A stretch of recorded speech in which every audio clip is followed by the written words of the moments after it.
ఆ మధ్యకాలంలో నేను నెల్లూరులో మాట్లాడుతుంటే ఓ ముస్లిం సోదరుడు అభ్యంతరం వ్యక్తం చేస్తూ ప్రశ్నోత్తరాల సమయంలో ఒక మాట అడిగాడు.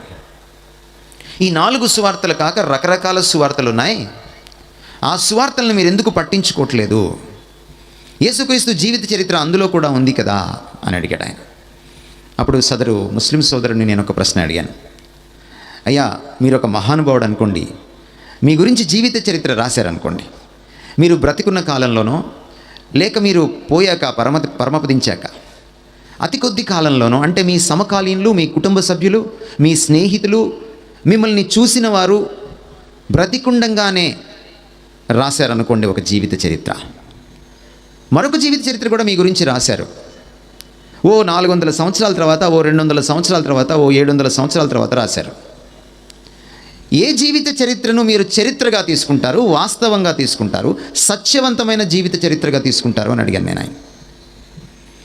నేను బ్రతికున్నప్పుడు రాసింది, లేకపోతే నేను పోయాక వెంటనే రాసిందే అన్నాడు ఆయన. మంచిది, మంచి మాట మీరు చెప్పారు.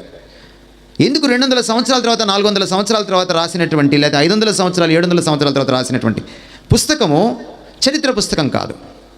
ఎందుకంటే ఆ వ్యక్తికి, సదరు జీవిత చరిత్ర రాసిన వ్యక్తి సమకాలీనులు బ్రతికి ఉండరు కనుక వీళ్ళు ఏమైనా రాయొచ్చు, అడిగే నాదుడు ఉండడు.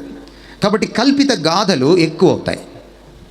కానీ వారు పరమపదించాక వెంటనే రాస్తే, సమకాలీనులు బ్రతికుండంగానే రాస్తే అది సరి అయిన జీవిత చరిత్ర.